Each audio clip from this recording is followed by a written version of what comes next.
Today, I'm going to tell you about the one time that Bedros Keuilian tried to get me to smoke weed. All right. It's a funny story because it made me look like such a goofball, but it also has valuable personal development lessons. And today I'm going to teach you everything that I learned from Bedros Keuilian to become a better man, to improve my businesses, to become a father, get married, find the love of my life, all these things. He was so influential. You're going to love this. My name is Craig Ballantyne. This is the Early to Rise radio podcast. And in this episode, we're going to break down Bedros Keuilian's lessons for life for old Craig Ballantyne. So Bedros and I go way back, and he and I first met in 2009. I sent him a book in the mail because I saw he was doing great things online, and he was in the fitness industry, coaching personal trainers to grow their business. And I was like, this dude's pretty cool. I want to get to network with him. And so that's what I did. I was super introverted. I would just send people books in the mail. He thought, oh, this guy was pretty cool. He sent me a book in the mail, and we got sending books back and forth. And then he asked me to join his mastermind in 2009. I flew out to California to one of his mastermind events, and then we hit it off, and we started our own mastermind in 2010, and we coached people for a long, long time. Now,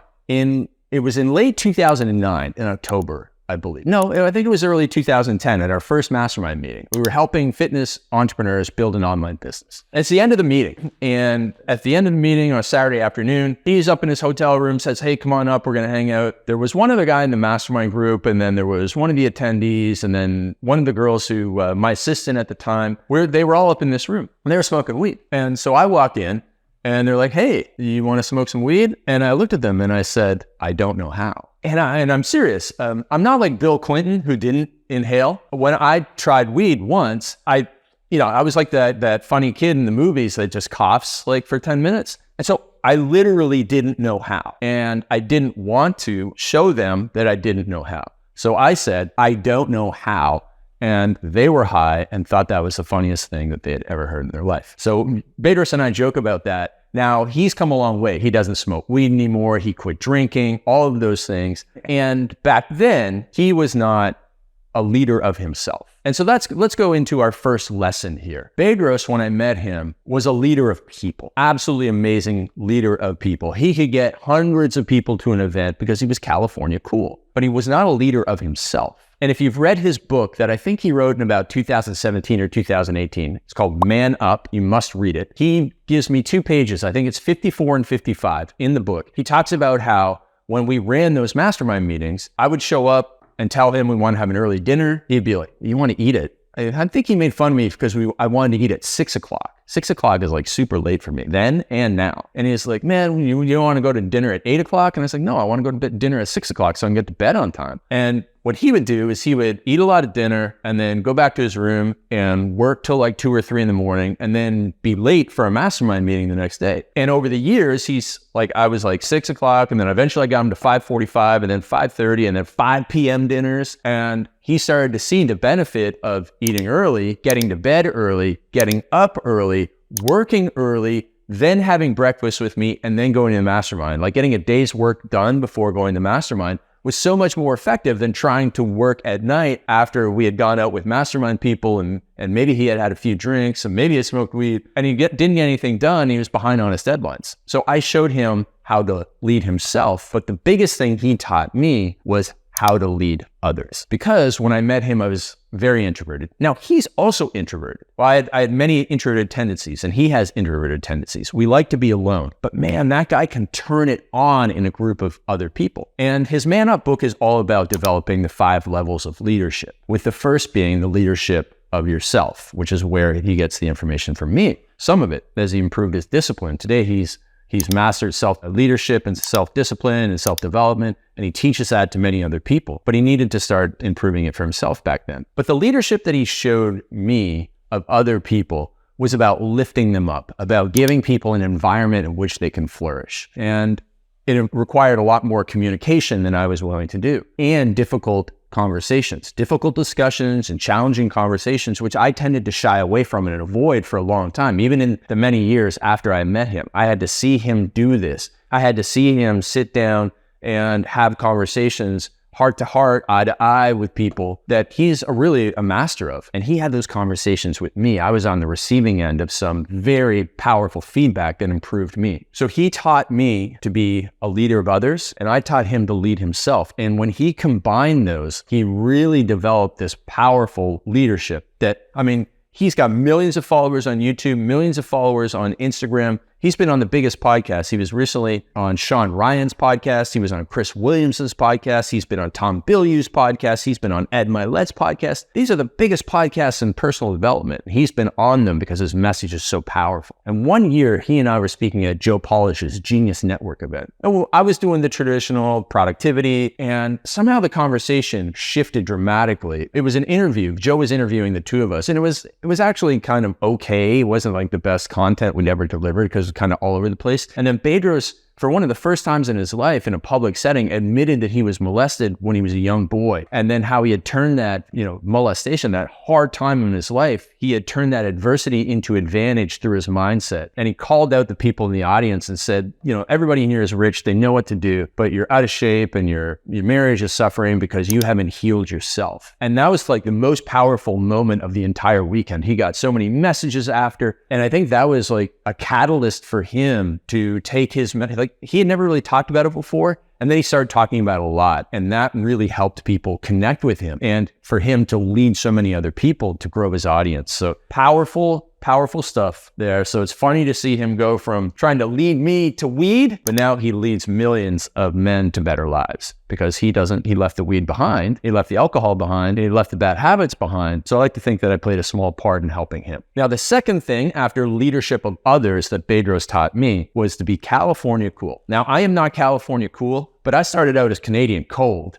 Because with my introverted tendencies, we would run these masterminds together. I would walk in the room, Canadian cold, go to my seat and just hope like, man, I just can't wait for these 10 minutes of awkward, small talk, chit chat, and so that we can get to the meeting and I can lecture everybody on how to run an online business or how to be more disciplined or how to have a morning routine, because I was just not a great communicator in that conversational setting. But Bedros would walk in and he would walk up and he'd be like, Pete, how you doing, man? Good to see you, man. Hey, what's up? Hey, I see you training. Just California cool, because he lives in California, so I call it a California cool. And I realized that there was two ways to go through life. Canadian cold, where you don't make a connection, or California cool, where you make that connection that people are willing to share with you their troubles, the real reasons why they're not writing the headlines that I would tell them how to write. Like, I would give them the practical advice, the $1 million advice, that if you just did this, if you just wrote your headline and wrote your sales page exactly like I tell you to do it, you'll make $1 million. People got that information, but they didn't do it. What Bedros did was he came in and made that connection and understood why you were procrastinating on your goals. That then allowed him to help you get over that procrastination, that trauma that was holding you back, which then allowed you to finally be that person who had confidence to follow through, who was then finally ready to take the Canadian cold guy's information that was stone cold copywriting and actually apply it. So he and I are like this super powered team together when we work on that. Plus he can deliver a stone cold copywriting advice too. But it was that California coolness that I realized I had to model and I had to improve, because up until about 2018, whenever I tried to run events on my own, it was very difficult. It was, because it got off to such a slow start because I was so cold at the start, that until I learned the California coolness to warm everybody up, man, the first hour or two of an event just were not great. And so it was the California coolness. I modeled it. Now, here's a lesson for you. If you see somebody who's doing something that you want to get better at, you watch them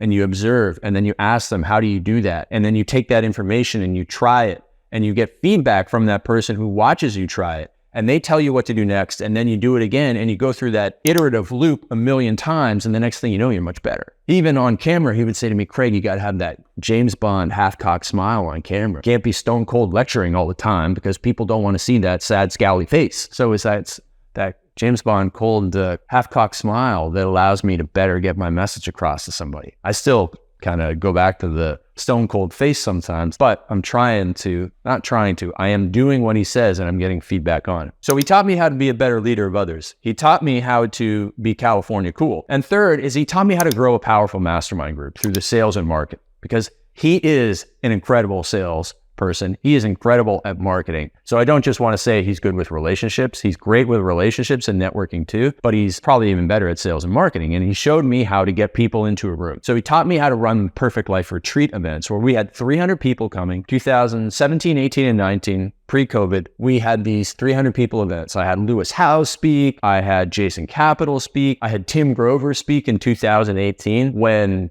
Tim is now speaking at for professional athletes and all this type of stuff. I mean, he's probably $100,000 a speech now, but back then I got him at a much lower rate. And Tim is the ultimate professional at speaking. He will sit in his room and sign 300 books the night before he speaks at your event. He will come to every session at your event and watch the speakers and adjust his presentation because if somebody said something 12 hours before him. He is pro among pros when it comes to speakers, and that's why everybody wants him to speak. So I had these events, and Bedros taught me to choreograph the event so that I could then sell my mastermind from stage. And I remember 2019 practicing over and over again my main presentation and then filming it and sending it to Bedros for him to critique it before I got on stage to deliver it. And that year, I think we added 20 new members to our mastermind from what he taught me. And he taught me how to grow that powerful mastermind. And because of that, we weren't able to have the event the next year through COVID, but that mastermind was able to survive COVID and come out stronger today. And we're having an event in California in May of 2024. So if you're watching this in advance of that, Bedros is speaking, Jason Capital is speaking, Vince Del Monte is speaking. We are going to have over $1 billion worth of sales in the room, teaching sales, marketing, productivity, leadership, and accountability to our members there. And if you want to learn more, just drop a comment down below saying mastermind or hit me up on Instagram at Real Craig Ballantyne about the California Mastermind with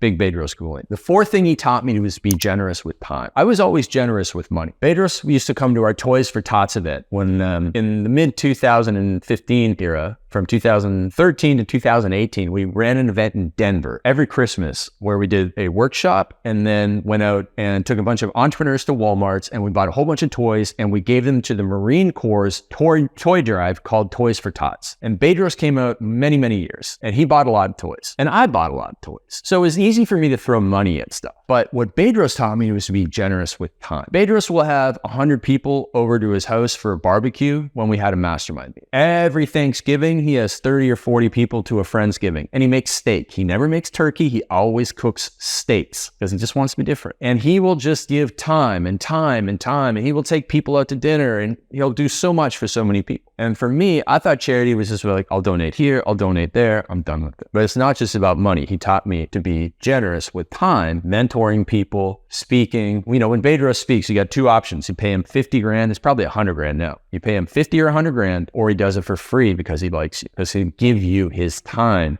if your cause is worthwhile. And it's super powerful. So Bedros taught me another powerful lesson to be generous with time because that is so important. And finally, here's a very cute Bedros story. This is a story you might not hear these days. You might not even think Bedros is capable of this because if you watch him now, he's got a great podcast and he gives powerful lessons and he speaks his podcast as if he's talking with like the 20-year-old version of himself. So it's kind of gruff, right? And then he does a modern day night project, very gruff, right? You're putting 30 men through hell, only 10 of them make it through the 5 days. And he does all the other stuff. And he does come across a little gruff, calling people out, telling you not to be fat, that sort of stuff. He's always been like that, but he just, he's a little bit more harder these days.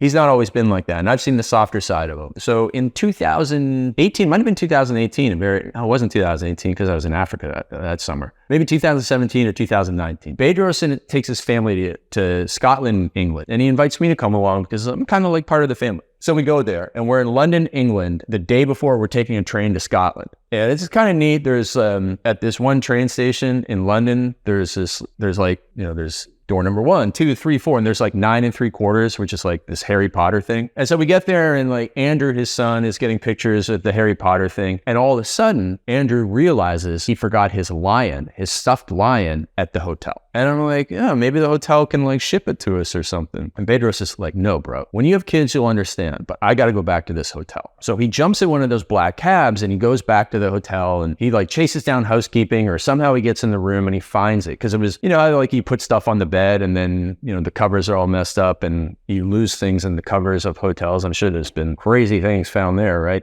So he gets this lion gets back just in time for us to get on the train. And again, he goes, bro, you won't understand until you have kids. And I just thought that's a powerful lesson because Bedros says this, of all the things he's ever done in life, the most important accomplishment he's had is being a great dad. And he is a great dad because on that trip, I remember we went to a sushi restaurant in Edinburgh, Scotland. It was really good sushi too. Surprisingly, not surprisingly, take it however you want. But there was another American family that walked in. Their kids were screaming and on iPads. At our table, Bedros' kids were eating sushi with chopsticks, talking to the family. They didn't have a single iPad the entire trip. They engaged in conversation. We played this game of pointing out castles when we were driving, because we drove from Edinburgh to Loch Ness to see the Loch Ness Monster. And, it's a long drive, and we were just pointing out castles. There was no electronics. They were so respectful to their parents. And the kids were like 9 and 10 years old. So it might have been a longer time than 2000. It definitely wasn't 2019. I can't remember when it was, but it was a powerful trip for me to see him being such a great dad to his kids. And he is a great dad, and his kids are so well adjusted and so well raised. Man, he inspires me to spend more time with my kids, to do what he did. He used to write these emails to this email address for his son, and he must have wrote dozens, hundreds of emails. And I've seen people recommend this. Bedros is doing it 15 years ago. So powerful lessons: how to be a leader of others, how to be California cool so you warm people up, how to grow a powerful mastermind group through effective sales and marketing and presentations. He taught me how to be generous with my time, and most important, he taught me how to be a great dad. Hopefully. Because, my goal is to be a great dad. So if you want to come and get some of Bedros' lessons, I want you at our California Mastermind. It's May 1st to 3rd, 2024, with Bedros, Jason Capital, who's been another student of Bedros. Those guys are great friends. Vince Del Monte, another student of Bedros. I think Vince hires Bedros for $100,000 a year. And it's not $100,000 to come to our event. It's very low investment. So drop a comment down below Mastermind, or message me on Instagram at @RealCraigBallantyne asking about the California Mastermind. Can't wait to see you there, because it is going to change your life, just like Bedros has changed mine. I'm Craig Ballantyne from Early to Rise Radio. We'll see you in the next episode.